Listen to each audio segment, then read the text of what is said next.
روزے فرض کیے گئے ہیں جس طرح تم سے پہلے لوگوں پر فرض کیے گئے تھے تاکہ تم پرہیزگار بنو۔ روزوں کے دن گنتی کے چند روز ہیں، تو جو شخص تم میں سے بیمار ہو یا سفر میں ہو تو دوسرے دنوں میں روزوں کا شمار پورا کر لے۔ اور جو لوگ روزہ رکھنے کی طاقت رکھیں لیکن رکھیں نہیں، وہ روزے کے بدلے محتاج کو کھانا کھلا دیں۔ اور جو کوئی اپنی مرضی سے زیادہ نیکی کرے تو اس کے حق میں زیادہ اچھا ہے، اور اگر سمجھو تو روزہ رکھنا ہی تمہارے حق میں بہتر ہے۔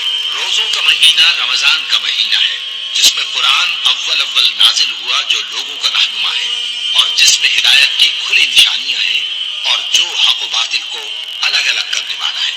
تو جو کوئی تم میں سے اس مہینے میں موجود ہو چاہیے کہ پورے مہینے کے روزے رکھے، اور جو بیمار ہو یا سفر میں ہو تو دوسرے دنوں میں روزے رکھ کر ان کا شمار پورا کر لے۔